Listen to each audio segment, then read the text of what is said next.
분할로 살 수만 있었다면, 부동산 시장도 분할로 살 수 있었으면 지금 시기 같은 경우는 국민평형 방 3개짜리 기준으로 해서요, 방 하나는 살 수 있는 그러한 시기면서 또 떨어지면 방 하나 사고, 또 떨어지면 방 하나 사고, 또 거실 사고, 주방 사고, 그런 식으로 살 수 있는 시기가 아니기 때문에 조금 더 매입 시기를 저울질하는 2023년도가 될 것이라는 말씀. 반갑습니다. 골든마우스 인사드립니다. 2022년은 투자시장에서요, 양대 시장이라고 할 수 있는 주식시장이나 부동산 시장이나 참 어려웠는데요. 주식시장 같은 경우를 봐도 연말이기 때문에 연말 결산 및 새해 전망들을 많이 하는데요. 주식시장만 먼저 이야기 드려보면 G20 국가 중에 우리나라가 사실적으로요, 실질적으로 우크라이나 러시아 전쟁으로 일어난 그 당사자인 러시아 빼고는 우리나라 증시가 G20 중에 꼴찌라고 할 수 있는데요. 마지막 거래일인 코스피 지수를 봐도요, 2236, 최근에 반등한 반등폭에 반도 지키지 못하고 618까지 떨어진 상태면서 2236포인트로 마감을 했습니다. 그만큼 주식시장이 맥을 못 추고 있는데요. 부동산 시장도 마찬가지로 올 6월 하반기부터 계속 꺾이기 시작하면서요, 2021년 상승폭을 많이 반납했다고도 할 수 있습니다.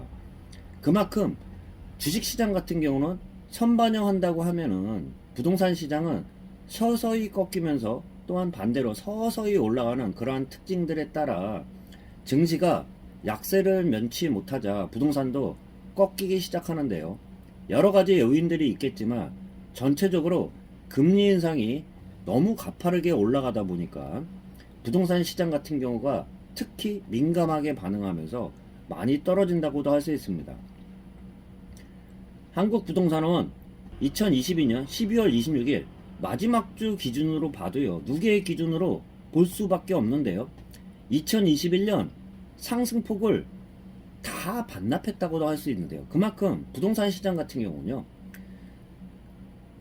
수도권, 지방 같은 경우가 상승 시기가 조금씩 틀렸다고 할 수 있는데요. 상승 시기들을 보면 수도권이 먼저 올라가고 지방들이 뒤따라갔다고 할 수 있는데요. 수도권 지역 중에 서울, 경기, 인천 선으로 올라갔다 그러면 최근 들어서는 거꾸로 수도권이 가장 많이 빠지면서 가장 상승폭이 컸던 작년 인천, 경기, 서울 순으로 하락폭이 세면서 지방은 오히려 하락폭이 얕은 그러한 상황이라고 할 수 있는데요. 전체적으로 부동산 시장 같은 경우를 봐도요, 전국 2021년 누계 기준으로 해서 13.25% 올랐다고 하면 2022년 누계 기준으로는 마이너스 7.22% 하락을 했지만 2021년 상승폭을 아직까지는 완전히 하락하지는 않고 있는데요. 수도권은 16.28% 상승했지만 2022년도는 마이너스 9.14% 하락을 하고 있지만 2021년도 상승폭을 대부분 반납을 하고 있습니다. 그렇지만 부동산 시장 같은 경우는 제가 잠깐 말씀드린 것처럼 서울 시장 같은 경우는 서울 부동산 시장이 가장 먼저 반등을 했고요. 경기 지역 같은 경우는 2019년도부터 반등을 하면서 인천 같은 경우가 작년에 폭등을 했다 하면 그 역순으로 해서 빠지고 있는데요. 산이 높으면 골이 깊다고 많이 올라갔으면 조정을 그만큼 조금을 받는 게 아니라 많이 받는 거고요. 그만큼 조정을 많이 받았다고 하면은 기간 조정과 가격 조정을 거친 후에는 반등을 할 수 있을 거라고 예상을 할 수 있습니다. 영상을 말씀드렸을 때 올해 같은 경우는 부동산 시장 같은 경우가 특히 올해 시장 같은 경우는 그 꼭지에서 조심하라고 좀 얘기 드렸는데 2023년도 한 해를 보면은 아직까지는 하락하는 기울기를 다시 돌리기는 시간 조정과 가격 조정이 좀 더 이어져야 된다는 그러한 양상들을 보일 수밖에 없는데요. 그 대표적인 게 금리 인상 기조가 그만두면서요, 멈추면서 또한 하락하는 그러한 시기 같은 경우가 다시 반등할 수 있는 시기라고 볼 수 있는데요.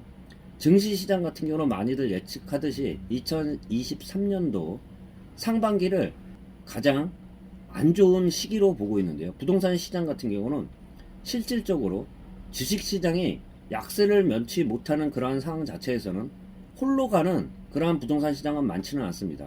단지 코로나 시기 같은 경우를 보면 주식시장은 초창기 때는 같이 올라갔지만 그 정점일 때 보면 주식시장은 꺾였는데 오히려 부동산 시장은 좀 더 위로 튀면서 지금 최근에 조정받는 양상들을 보이면 조정 같은 경우는 주식시장이 완전히 바닥을 찍은 이후에서도 반등 시기 같은 경우는 좀 더 늦춰질 수 있는 그러한 시기라고 볼 수 있는데요. 부동산을 구입하고 싶어 하시는 분들 같은 경우는 올해 같은 경우는 참 힘들었던 기다리라는 말씀을 많이 드렸는데요. 2023년도에서는 가격 조정이 좀 더 이어지고 시간 조정이 이어지고 또한 금리 인상 기조가 멈춘 상태에서 조금의 하락 시기를 보인다 그러면 그때서부터는 본인들이 눈여겨보았던 그러한 지역들의 상반기에서도 많이 꺾이면서 급매물들이 나온 그러한 지역들과 하반기부터는 바로 반등하기는 쉽지 않은 그러한 양상이지만 그때서부터는 좋은 매물을 적극적으로 찾아야 된다는 그런 말씀 좀 드려볼 수 있습니다. 부동산 같은 경우는요, 주식시장이야 클릭으로 사고 팔고가 할 수 있겠지만 부동산 시장 같은 경우는 클릭으로 살 수도 없고요. 그만큼 몰빵 투자라고 할 수 있는데요. 분할로 살 수만 있었다면 부동산 시장도 분할로 살 수 있었으면 지금 시기 같은 경우는 국민평형 방 3개짜리 기준으로 해서요.